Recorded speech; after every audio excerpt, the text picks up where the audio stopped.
Shay Spencer, Hello. how's it going? Good. Cheers. Are you ready to play Cheers. split Let's the do G this. or split the Cheers. E, whatever you want to call it? Let's get right into it. We're splitting it now? Yeah, let's go. All right. You know the rule? Yeah. So yeah. just to explain to the newcomers, you have to get it between the G and the middle of the E, and if you do that, you're the champion. Unreal. All right. It's hot. I'm gasping.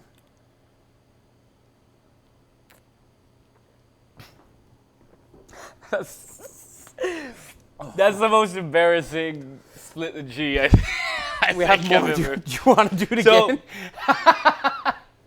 No, I don't want to do it again because I need to live with this shame. So I actually, when I was in Ireland 2 years ago in Donegal, I learned about this game. Yes. And I think I got it on like my eighth Guinness or something. I think you have to work your way into But it. then our prize was I got to learn about baby Guinnesses. Oh, nice. You know baby Guinnesses? I think it was like one of the first drink I've ever drank. It's literally just like Kahlua with a little bit of Tia Maria. I think it's like Bailey or something. Tia Maria with Is that what it is? Baileys on top. Yeah, just something Yeah, to yeah, like yeah. make you not remember the night, right? Yeah, exactly. Man, they're gorgeous then as well. They're actually nice. I think It was great. Yeah, yeah, they're like it's great. a milkshake. Like these are basically Guinness milkshakes. These non-alcoholic ones. They're gorgeous. I love it. I love Guinness. Yeah, it's good. The problem is they're too good. So if I drink alcoholic ones, it just gets out of hand. And here's a perfect segue. Too good. Your song coming out this weekend, next weekend, the 19th, right? July 19th, yes. Hard yes. Out. Hard Out. Tell me more about Hard Out. Why? How did you come about writing this song? What's it about? Oh, well, honestly, I started writing it basically COVID hit, March 2020. Yeah. I was working for a bit after it hit, and then I kind of stopped working for a bit. And so around beginning of June 2020, I was strumming on the guitar in my apartment and basically just started humming. And that's typically how all my songs kind of go, right? Just like strumming and then humming a melody, and then I hit record on the voice memo, and then essentially just came up with the melodies and the basic chord ideas, and then from there, went back to it, wrote lyrics to it, made a structure to it, and then it kind of sat there for a year, right? Because COVID was happening. I was kind of the lyrics that you had. Was there a feeling behind it, or is it just something that naturally comes? Well, honestly, like when I do my writing, like I love the stream of consciousness because when I'm just sitting there letting the words flow, right? It's almost like a gift. So like the song "Hard Out," I'm gonna share on my Instagram actually in a couple days. The very first recording, it was June. Of the chorus, it was June 9th, 2020, and I say, leave a little bit of your heart now. So there was something about a heart, and then when I went back to look at the lyrics, I was like, give a little bit of your heart out, kind of thing. And then from there, I sat on it for a year, and then I actually got in touch with my producer who produced my first EP, and he connected me with a guy named JVP. JVP is top-notch engineer and producer. Award-winning, actually, as well. Won Junos, plenty of Junos. He's nominated for a Grammy. He's worked with Nickelback, Simple Plan, Keith Urban, big. Nice. So I had the opportunity to work with him, and we took the song, which was like a good structured song with the lyrics and everything, but working with him, we really dialed down on every single lyric, every chord change, every, even the key it's in, the speed, working with these top-notch guys, it's... Unreal. So then that's kind of how it came about, right? That's how the full structure came. But it all started with a mumble on the guitar. From a mumble to the finish. Yeah. The story, obviously, give me a bit of your heart out. It's a love story, or is it? Well, honestly, looking back, I always find when I write songs in the moment, it's hard to, like I always find it's like when you look at how you're living life right now, you don't Yeah. really realize it until 5 years. You're like, oh yeah, 5 years ago, like this is why I was doing the things I was doing. So with Heart Out and most of my songs, I kind of just wrote it, and now looking back on it, it was really a message from me to the world. Because this was June 2020, right? Yeah. There was so much negativity in the world, like divisiveness over everything to do with the pandemic. The lyrics to the song are "Leave a little bit of your heart out, put some light into the darkness," and that was it's lovely. To me, it was a message to the world that it's like, hey, like, just keep share that positivity, Exactly. right? Yeah. So, Oh, that's really cool. That's Yeah, really cool. Yeah. and as you said that you leave the song simmer, and you leave it sit for a while, and then go back at it.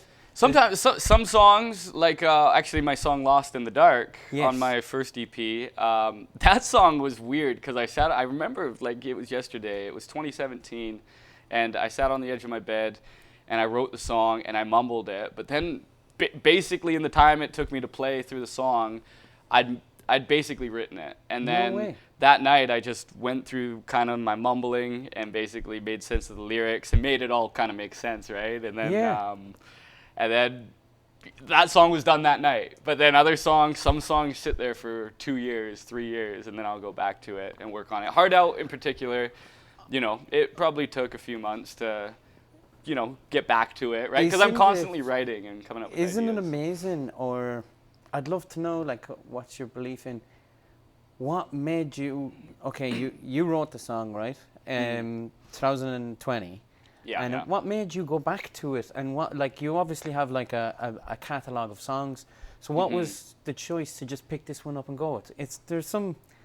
I don't want to say like faith, because that's kind of a cheesy thing, but like there's something weird there, isn't it? Well, to me, it's any song that I release, I feel like is a it kind of takes on a life of its own in my mind. Like typically for me, I'm a strong believer in a good song has to have a strong melody and a strong hook. And right off the bat, when I wrote that, the hook was there. So it was easy for me to go back to it, right? As opposed to some other songs I'll have half written, and then I have to really work to get that hook. But Heart Out was one that the hook was there. It was there. And then I had my producer that I connected with in JVP that we worked on the song together with. It. All right. We're going to move one camera into the middle right now. Yeah, no worries. Oh, sorry about this. Yeah. We're back. We're here. We're here. There's a first. But they believed in the hook too, right? So if you get like Three Minds, especially those, because I was heavily influenced by some of the people that JVP worked with, and I was influenced by the producer was Lance Lapointe. He's done a lot on the island. He's got some killer songs out, very melodic. We have the same way of thinking. So for all three of us to come together and believe in the hook and the melody and the message of the song, it's a no-brainer at that point, right? Way. Yeah.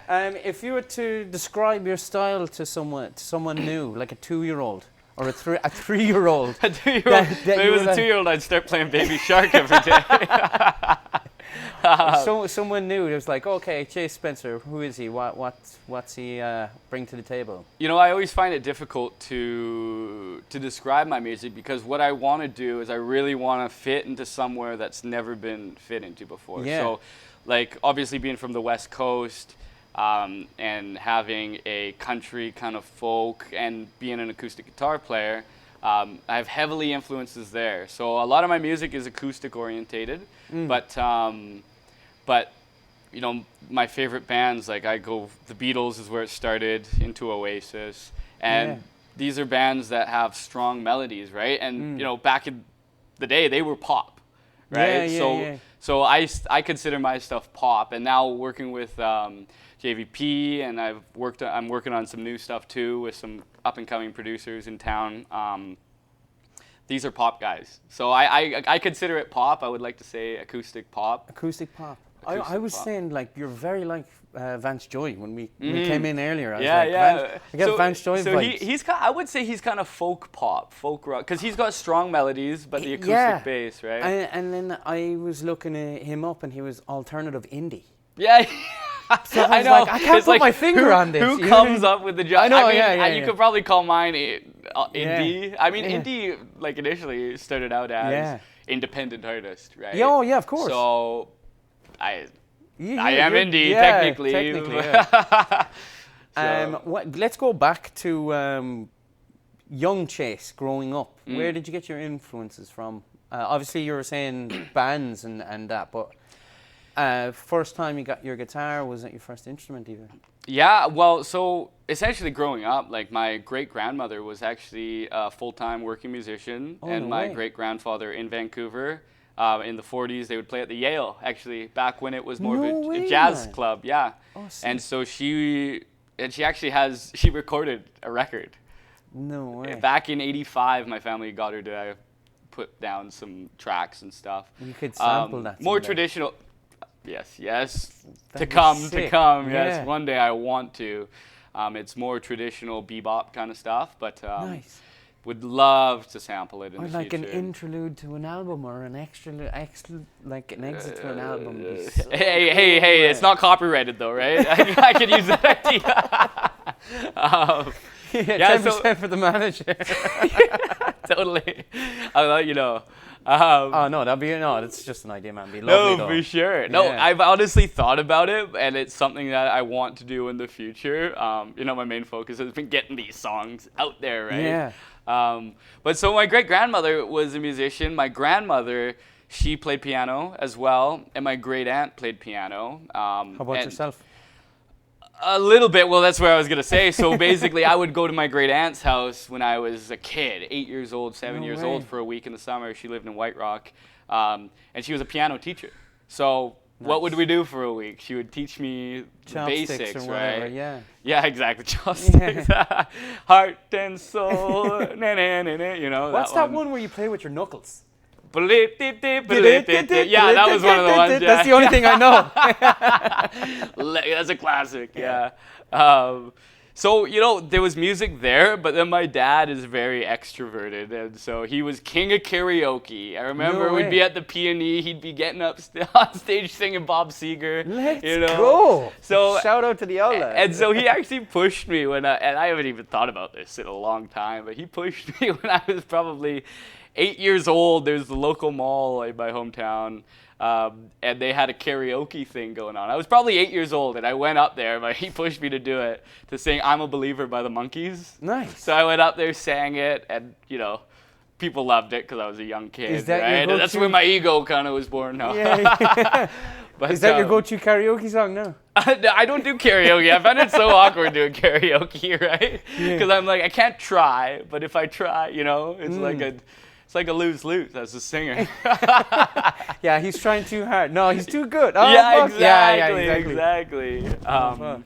But honestly, so having that fundamentals, like looking back at it now, it's like, clearly there was something there to give me influence to get into music. And then grade 6, basically, I was in band, playing the trombone. Didn't want to do that. I wanted to do rock and roll, right? So I tried to get on the bass guitar, but I didn't get it.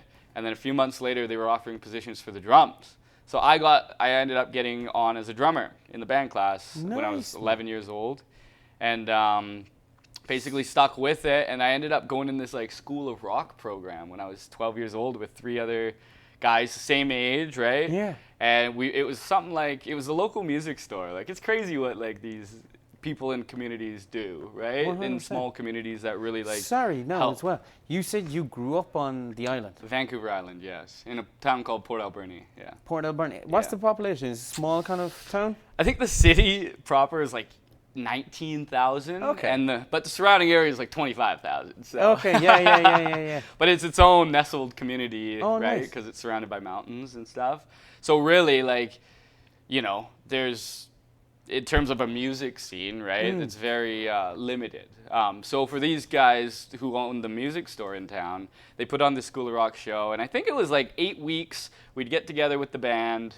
once a week for 8 weeks. They'd show us how to like rehearse. They'd help us do the songs. Blah And blah blah. when you jumped into this school of rock band and you were playing the drums, did you have any other history with drums or just beating a couple of spoons on the table? Like, Yeah, I mean, probably, but like, I was in band class, so I was Yeah. like doing the drums in band, oh, right? nice.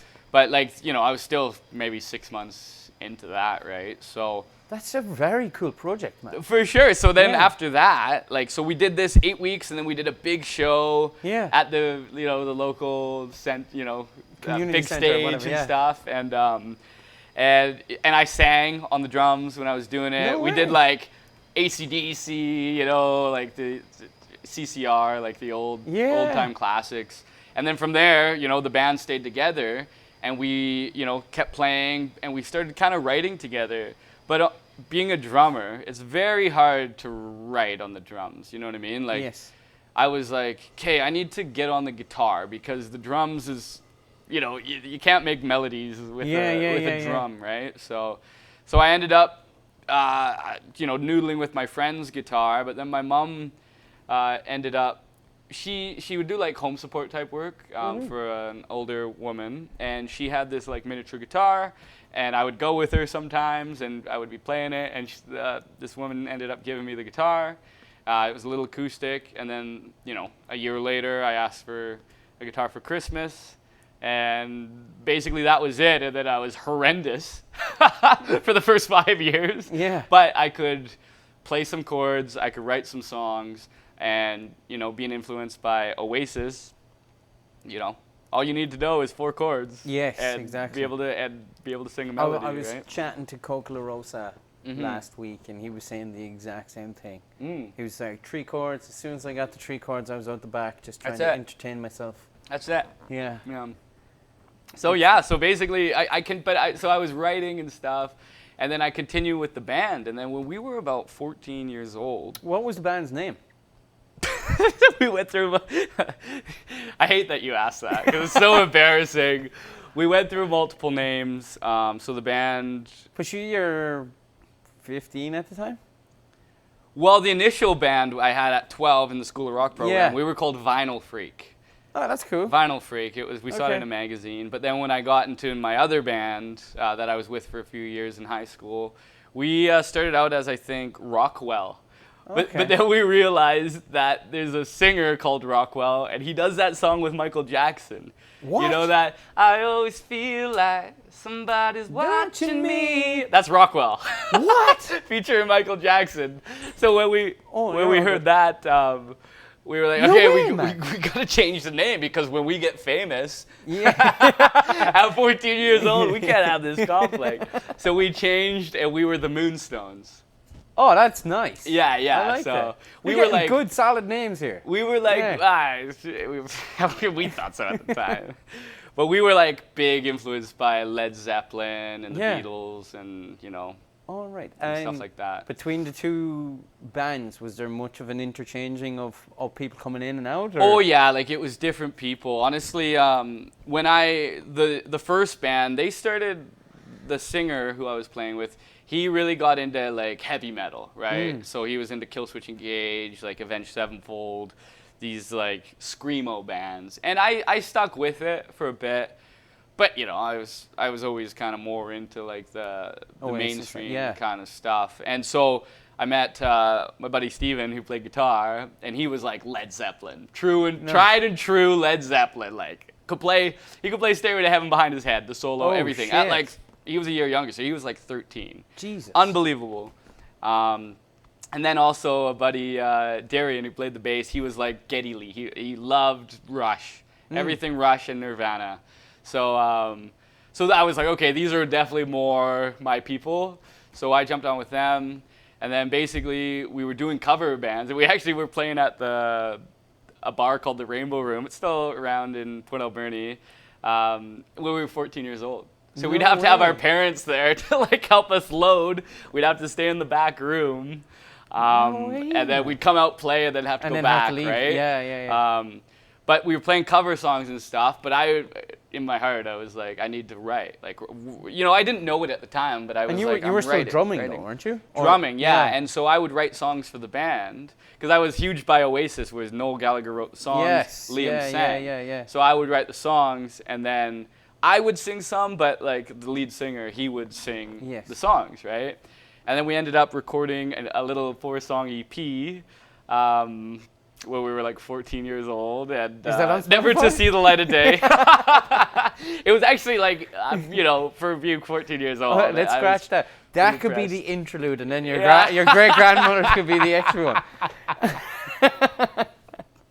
This documentary is coming apart. Yeah, exactly. Yeah. Hey, you never know. One day it might all come out. That's unreal. But we did the EP, but then we ended up breaking up. We're 16 years old in high school, right? Yes. And so we broke up, and then this was the opportunity. I just started playing my own stuff, and then started getting like acoustic gigs around town wherever I could. There was a place called the Academy. It was like a music venue in town. It was in this old church, and it was like super cool. It ended up closing down. But they'd be like, I wish, like I was a little young, but if I was a few years older, like they had a lot of cool acts coming up from like Victoria and stuff. A guy called Aiden Knight was kind of a frequent there. Okay. He's like super talented. But then I started getting like little shows there and stuff, which was amazing. How did you find that transition from going from a band to just yourself? I mean, it was natural because like when I was in the band, I was already singing some of the songs, and I pushed myself. Sometimes we'd switch. I'd jump on guitar for a song and do an acoustic tune or something. Yeah. And I was like 16, 17 years old, right? So in my head, I was incredible. You know what I mean? Like I was like, playing like incredible stuff. Yeah. So I was very confident, and I had like so much support from family, like obviously like the different people in the community. Even your father hunting you up on the stage. My dad would be the one dancing at all the shows. There'd be no one else on the dance floor. My dad and my stepmom would get up there and dance. Nice. So yeah, always had support. Always had family show up. My grandparents, aunts, uncles, siblings. So I was always. I had the confidence at the time, and then I just kept on doing it. Is it? It seems like it's just natural talent. Like it just came to you. So obviously there's trials and tribulations, and you were saying like you were playing the guitar for 3 months or was it 3 years without doing any like. Oh, probably like it was bad for years. It was bad for years. Where does the consistency come from? In you, consistency in terms of keep on doing it and so honestly like after high school I mentioned before the show started I'm a carpenter and being from a small town I was really influenced by people with big trucks and houses at a young age and so I really wanted to go up north and make money, right? Like work camps up north, so I basically got my ticket young, my Red Seal, when I was like 20 years old. But when I was doing my apprenticeship, I went up north. I went up to Kitimat, and I was doing it. And, there's a lot of people of all different ages up there. And I remember this one night in particular, I kind of had like some song ideas like on my phone and stuff. And I basically was like, I kind of want to do this, but I had no idea like what like a real studio was. Like I had no idea any of the process. And I was like 19 years old. And I remember talking to these guys and they're like, this is good. Like, this is good. Like, why are you up here? Why are you doing this? You should be doing music, right? Yeah. And so like from that, I took it to heart. And like, I ended up getting connected through a buddy who knew a producer in Victoria. And I went in there basically blind. And because I'd played the drums, because you were like a one-man band. Well, I could fake it all, right? Yeah. Like I could play guitar, I could play bass, because simple. I could play like a little bit of piano, like chords and stuff, because I would learn Beatles songs when I was like 15. I I was like, I I'm thought just you going were to just go do getting this. your great grandmother Yeah. risen from the dead, probably. Come on up, Grandma. Yeah. He summons her like. well, so I was like, you know what? I want to do this. In my mind, my songs, like now, obviously, I know so much more. I think my songs are more polished. But at the time, like, my songs were pretty decent for being 19-year-olds old, I think. So I, like, got connected with this producer in Victoria, you know. But I was also like, I don't want to spend a fortune on this thing. So I'm not hiring musicians. I'm going to do it all myself. And even going in, did you had a track going in? I had an album. You had a whole album? I had a full album. Oh, shit. So initially it started off with 3 tracks that we worked on. Any of them on Spotify now? None of them are. No. No, I mean, just basically I went into it. As a learning curve. Well, I didn't. I went into it like, you know, but like, I was so inexperienced. My playing wasn't great. I didn't, like, vocally, I didn't know how to sing. You know, my influence was Liam Gallagher, like the worst singer ever. You know what I mean? Like, he doesn't know how to sing. So I went into it. I recorded all these songs. I started off with 3, and then I was like, I'm screwed. I'm doing an album. I have all these songs. So I did 11 songs, and basically, made an album and pushed it and made a music video for the single and everything. But I mean, you know, after, you know, moving ahead a few years after that, I did my EP, who I was connected to, got connected to Lance Lapointe, who helped do Hard Out. Yeah. So he offered, because he's from Port Alberni as well, he offered to produce the record. So, nice. So having him walk me through full circle and doing the record properly, and we worked with a guy named Malcolm Owen Flood, Woodshop Recording Studios. So he was in a band called Band of Rascals. They had some pretty good success. Cool. I think they had a song like top 30 on the charts and stuff, so they were doing all right. And he was like top-notch, up-and-coming producer, engineer. Lance did the production, and then, you know, Malcolm played guitar, Lance was a bass player, we hired a drummer. Yeah. But I didn't know any of this. I didn't know the process, but now, so those are the 5 songs on my West Coast, East Coast EP. Yes. And, you know, looking back now. Go check it out, actually. That's, it's a very good EP. Everywhere. Yeah. Spotify. Yeah. So after I did that EP, I was like, okay, like, this is another level now. So those 11 songs that I did, I'm like, that was more of a now looking back on it, of course, hindsight, that was more of a development stage. It was necessary, but just the quality of how it turned out, it would be like nothing compared to what I'm doing. Like, now I feel like, you know, my songs could be on, like, you know, top notch, could be on the radio with Ed Sheeran. You know what I mean? Like, but so I kind of just let that album go. And actually, on that album was my song "See the Light," which I re-recorded during COVID, and I released it in 2021. Yeah, it was my last release. Yeah. Oh, that's cool. So I actually got a song out of it. Well, you never know. How you were saying that you leave them sit for a little bit and you might come back and change it up, you know? And there's actually, like, I thought there was some decent songs on there that I could probably still go back and redo, but honestly, it was more rock focused. Okay. You know, more like that Oasis style. You know, like U2, Coldplay, like that stuff. Whereas now I feel like, you know, as you grow and change, it's a bit different. Did you have a kind of talk with yourself to say, we're going to go down this avenue now? Or like, did that come naturally? I think it came naturally because, well, if you listen to my EP, there's 5 songs on there. Yeah. So we have, and the same thing. Initially, I was just doing Whiskey. Whiskey was the first song I did. And then after that, I was like, okay, we got to do more because this is awesome. And Whiskey was kind of like a moody country, crossed with rock kind of song. And then when I brought the other songs to the table, I was like, okay, sweet, we got Lost in the Dark. This is very like East Coast Canada, like Great Big Sea, like acoustic-y. We have an accordion in it, like it's folky. And then I was like, okay, but I want to make like a super cool, like just a song for me, an Oasis type song with a crazy chorus, cool guitar riff and stuff. And then I came out with Glow, Yeah. which is like full on, like, you know, Stone Temple Pilots, Yeah. Foo Fighters, like rock and roll, like distorted guitars. And I did West Coast, which is kind of acoustic-y, but then I have like the Coldplay U2 kind of like big drums and big choruses 100%. and the O's. The oh, Yeah, right? yeah, That's yeah, like yeah. influenced by Coldplay and like U2, 100%, right?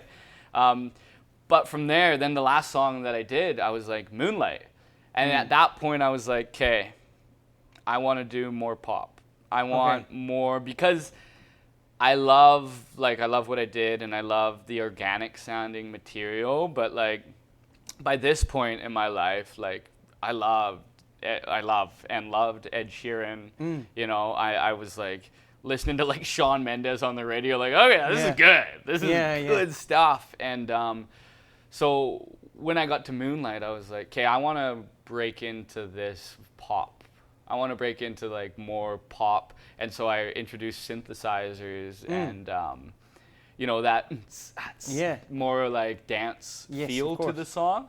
And I always saw Moonlight, I'm like, okay, this is like a transition. You're like lifting the production of it as well. Yeah. For sure. And that's where, you know, I started to steer the ship a little bit with that. But again, I had no idea, right? I'm working with Lance and Malcolm, like super talented. Malcolm's his main focus was like rock music, right? Yeah. So, you know, and Lance, of course, did like some more rock, country rock, kind of island stuff. So they weren't necessarily like pop guys. So I was still struggling, like, oh, I don't know how to do this. I don't know how to get that, to switch it, right? And then I released the record January 2020. Yeah. And then did the release show February 2020. And then after that, the world shut down. Of course. So from there. Just jumping in there though. Lost in the Dark. Yeah. You just before we started recording, you said you wrote that in Australia? No, I wrote it here. Yeah. And I wrote West Coast in Australia. Oh yes. Okay. West Coast was in Australia. So yes. Before the EP came out, you obviously spent time in Australia. Yeah, so it was actually, I spent... And that's before COVID, right? I'm guessing. Yeah, this was like 2016. Yeah. So 2016, I was fed up. Were you bringing the guitar with you? Yeah, obviously. yeah. So 2016, I was fed up with where I was working up north in camp. Yeah. I was like, what am I doing? Fed up with it. Quit my job. Ended up I ended up connecting with some guys from the island who had a band, and they were going to Vietnam to play music. Holy fuck. So, yeah, in Ho Chi Minh City. And so they invited me because I'm a drummer. So they were like, oh, come play drums, and like we'll have like, you know, there might be opportunity to jump on doing acoustic gigs. And this is just after you kicked the bucket with the job, or like I quit all in around the same time? Yeah, a few months after. Like I quit the job, and then I was like, oh, I don't know what to do. And I just booked my working holiday for Australia. And then this Vietnam opportunity came up. And so I ended up going to Vietnam for 7 weeks doing music full-time. Like full-time, 2-3 gigs a day. And I got connected because the guy I went down with, Kevin Falkenberg, he has this band called Los Borrachos. Oh, no way. So he was based in Costa Rica, and then they went to Vietnam. Cool. And so apparently, I didn't know this, in Vietnam, they love Western acts, right? Yeah. So he had a surplus of gigs. So he just handed me a bunch of acoustic gigs, actually at a place called the Dublin Gate. It was an Irish pub. Oh, no way. So I had to get like 3 nights a week That's or hilarious. something. I would play there. There's, And, I don't know who I was, but like there's an Irish band, they're a boy band called Westlife. I don't know. oh, I've heard of them. They were But big. They were pretty big. I just pulled it like I don't know where, but someone from Bali was like, I was talking to them. They were like, you know Westlife? I was like, how the fuck do you know them? I was so like, What the fuck? Like, they made it that far around the world, you know what I mean? But yeah. I think, yeah. Well, they were bigger, like They were pretty Ireland, big. They had a UK. song with Mariah Carey. So Oh, obviously, okay. yeah. They did okay. I was a little They bit did more okay. naive on how big they were, you know what I mean? Yeah, you never Yeah. know the Yeah. reach, right? Like and it's funny, like some Canadian bands that I always thought were huge. No one knows them outside of the country. Yeah, you know what I mean? yeah. But yeah, so yeah, we were in Vietnam playing a ton, and then I ended up, getting to Australia. When I was in Australia, I bought like a truck, and I Nice. had a canopy in the back, and I built a bed in the back, and I literally drove like the East Coast, drove like all the way like Surfers Paradise, Brisbane area, down around Sydney, down around Melbourne, Adelaide, and when I was driving, I literally wrote West Coast. Because I would stop in these little towns and stuff, and I wrote the idea, right? Same thing, and then So yeah, let's I was go put- into yeah. the idea is you're trying to find the one, I suppose, if you want to call it. Yeah, But it's the very beginning of the relationship to where it's going to go, uh, and it's a journey, I suppose you can say. yeah. I mean, West Coast, yeah, because I was driving. Yeah. Like subconsciously, all this, like, it's so weird when you're writing. You don't really realize, like, for me at least, like, I don't really realize what I'm writing about a lot of the time until I start putting the pieces together, and then even in some cases, someone else will tell me their interpretation, and I'll be like, well, that's way better than my interpretation. It's kind of like But- the subconscious comes out of you and it's Well, written we- out before you even realize it. Totally, and I was Yeah. literally driving around Australia by myself. Yes. And I was by myself, didn't know anyone, so subconsciously, it could be lonely at times, and I guess that's kind of where I came up with the driving from the West Coast to Yeah. the East Coast. Like, I just had that line, right? Because I was driving, and I thought, oh, it'd be awesome to go back to I really want to know Canada. where this melody just comes out of, though. I do not have that. I in want to my know mind. too. Yeah. I don't know. Yeah, it it's class. just comes out of thin air. Yeah, it just. It's so cool. I mean, you get influences too, right? When you listen to enough of the same influences, when you learn the structures that you want to and the formula that you want to adhere to when writing, Yeah. you're naturally The you have natural closest- tendencies. The closest thing I can come to is getting a song and changing the lyrics. But I would just try and make it as funny as possible. Yeah. I don't know why I would do that. You know what I mean? I mean, there's space for everyone Yeah. in the songwriting world. Yeah, 100%. Yeah. So, so you found a girl while you were writing that song, or when it was finished? Well, I kind of wrote the song subconsciously with an idea to meet someone, Yeah. and then come back. And in the chorus it talks about we can climb rocky mountains, we Yeah. can swim in Great Yeah, Lakes, yeah. inferring that It's we're Canada. but I was like, hey, it could be the States too, North America. Let's right? go, Yeah. But because I was like thinking broader, right? I was like, oh, like I'm if a traveling man here. well, but I was thinking like if anything were to become of this, you know what I Yeah. mean, and it reached an American market, Of that course. it would have more potential Of in that course, of regard. course. Because initially I actually referenced the St. Lawrence River in Quebec too, and then I kind of took that out. Okay. But yeah, so I just had this vision in my mind. We can jump in my truck, sleep in the back. We'll just drive carelessly across the country, kind of like love story. Yeah. Yeah. And it happened. Well, I met very special person. Yeah. Actually in Hawaii. I was living in fuck. Australia. I went to Hawaii for a trip, and she was there as well. We ended up meeting, and then we did long distance for a few months. And then Nice. she ended up coming here, and it all worked out. And- So we ended up doing a road trip, but we only made it to Calgary, and that was good enough. We ended up sleeping in the back of my truck because in the song it says we could sleep in my truck bed. Yeah. We ended up sleeping. I remember it. We went to this toga party in Banff. Oh, Because right. she's from England, so she had friends, of course, that were like living in Banff. Nice. Just partying, right? Skiing and stuff. So they had a toga party. A toga party is like a Roman. Yeah, dress to party? we had a bed sheet. We were in your underwear Oh, with a really? bed sheet on. Not Just- around summertime, not around winter It time.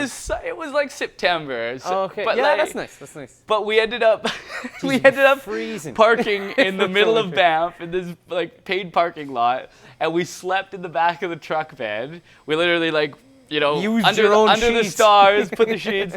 Used your togas. But in Banff, it gets freezing cold. It doesn't matter what month. Like it was freezing cold, so we woke up like shivering, and it was hilarious. We woke up at like 8 a.m. and we like look up and there's like just people wandering. We're the only vehicle in the parking lot. Fuck's sake. But we did end up getting. I got a little taste of that, the story and the song. Yeah, you basically finished that out the trip. song. Little bit. That's Yeah, amazing. I still gotta get the other 4,000 kilometers across the country. Well, hold on for a minute. So you're getting married to your one now. That's unreal. Yeah. Congratulations, man. Cheers. Yeah, thank you. So Appreciate the it. song worked out. Yes, the song worked out. You need to yes. do now a part 2 of the song. Well, at my show on July 19th, I'm actually doing a song that I'm going to be recording coming up here soon for my next EP/album. Okay. And it's called That Day. And it's nice. kind of like me reflecting on when I met her that day in Hawaii. I met her for one night, like literally my last night on the Big Island. I flew out in the morning. And the song kind of goes, that Wow. day I was reeling off about you to mom. And it was like, after that I was like telling my family, oh, I met this person, you know what I mean? Like, and it was, so that's more of like a Holy closing song, I feel, to That's sick, for the man. moment. And That's the, really cool. and the time. That's very special to find one night and then it all sparks off. It's I mean, like, And then you have to do, like, long it's distance unbelievable. relationship. Yeah, that's I amazing. don't even believe it. Like, how did that happen? Yeah. She's from Fucking- England, I'm from Canada, living in Australia. We meet in Hawaii. And then, to have the chemistry to continue doing long distance for 4 months, and then for Yes. her to fly across the world to come. I'm going to say a whim Visit? at that time, you know what I mean? Pretty much. I mean, we knew Yeah. it. So she ended up she came for a short stint to Australia when I was there for like a week, in 2 months after. Because we were like, I was like, yeah, we got to see each other because this is crazy. You know what I mean? Yeah. And then so another 2 months went by. We were still chatting online, and basically then she came. She had a return ticket. She wasn't that crazy, but then it ended up working out. So. Unreal. That was She 7 years ago. Yeah. popped the toothbrush down and Yeah. Moved herself in. can't get rid of her. Yeah. No, I'm joking. I'm very happy for you. That's Cheers. sick, man. That's amazing. Thanks. Yeah, Congrats. it's exciting. Congrats on Yeah, it's gonna be a big. All the English are gonna come. it. Yeah. Yeah, That's yeah. unreal. Her whole family's coming across. So. And then going off, that was West Coast to East Coast, and that's very fitting that you called it West Coast to East Coast, the EP. Yeah. I mean, And because the song you- itself is called West West Coast, Coast, yeah. and the EP is West Coast, East Coast. I Yeah. mean, and if you the But cover. you are traveling back and forth as well, like, do you know what I mean? For sure. See, Yeah. different interpretations, Yeah, right? yeah. That, I mean, I think it's like, it was a journey, and like thinking about it now, I mean, doing that record from, starting writing the songs in Australia to like bringing it to my producer, to getting into the studio, to getting it to fruition, having a release party. I had a huge show. I was living in Victoria at the time. Had a sold out show at a venue. It was like, it's a journey, right? Yeah. So West Coast, East Coast, kind of like, it was. I feel like that was the journey of me becoming. It seems very fitting, anyway. Well, Yeah. I mean, I felt like before it, I was amateur. After it, I was an artist. So. And now I feel comfortable. Like I feel, and like you say, like where does that come from? Apparently years and years and years of trial and error, right? Yeah. It's a very crude saying, but my father used to have a saying. It's like you keep on throwing shit up against the wall. Eventually it'll stick. Eventually it'll stick. I've definitely heard that one before. Yeah. Lost in the Dark. We touched on it a little bit, but where like that was before West Coast. Was that in the time where you were leaving your job and stuff like that? No, I wrote that after I got back, right after I got back from Australia. Oh. So I had Whiskey written before I left to Australia. Then I started writing West Coast, Moonlight, and Glow in Australia. Yeah. And I came back and I wrote Lost in the Dark. Oh, no. And Lost in the Dark, it was, like I say, full-on stream of consciousness. I didn't really know what it meant. It was kind of one of those Oasis-y tunes where it's like, the lyrics don't necessarily make sense, but you feel something. Oh, you feel it straight away. Just listening to it. It's a gorgeous, gorgeous song. And then, honestly, so I wrote that 2017, released it 2018. It wasn't until 2022 that I found it went full circle. I was playing this show in my hometown, and there's this guy named Zach Koss. He was a musician in town, a few years older than me, and he ended up passing away. He got in a car crash 10 years ago this year. Oh, I'm sorry to hear. I didn't know him personally, but from that, his mom and a friend of mine, Lance Goddard, he ended up creating a music festival that's still going on today, 5 Acre Shaker, and it's blown up on the island. But they ended up 5 acres. It started on his 5 acre property. Oh no. So and then they, with permits and stuff, they moved. And, they're a different location now. But so from that, they ended up starting this fund. They have a Battle of the Bands. They support the community with that. And then they put on the festival in his name. A lot of the proceeds go to this fund to help support upcoming musicians, because Zach was, a musician. This is what he loved doing. So it's like an honor for him. And his mom was at the show 2 years ago that I was playing, and I guess she had never heard the song before, and she ended up listening to it. She came up to me after the show, and she told me that the song reminded her of having a conversation with her son, who passed away. Wow. And from that, I just shivers just thinking about like Wow. having that. Well, that's amazing, man.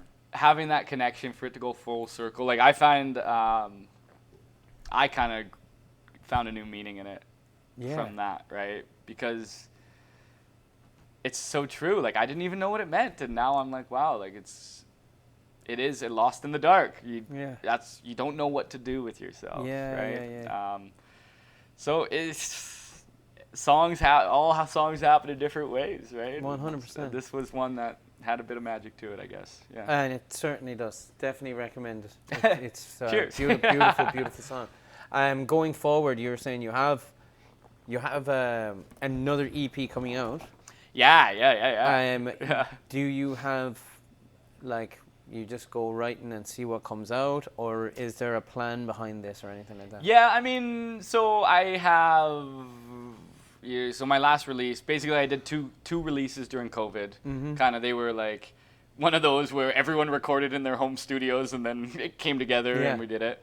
So that was cool. But in the meantime, the last release was 3 years ago. You also, sorry, just to finish off on Lost in the Dark, you recorded that live in the Barn House. Yeah. What a sick spot, man. Yeah. Where's that even? So that's in Qualicum on the island. So it's a guy, Justin Lapointe. It's gorgeous studio.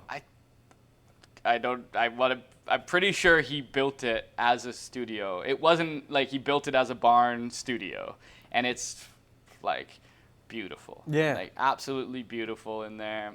It was a pleasure to be able to go do that, and it's on this, I think it's an acreage. It's just like such a calming space, and there's actually like bedrooms in it. You can go stay if you're a band. You can travel there. You can have accommodations if you want to stay for the really weekend nice. or a week or whatever. Really nice.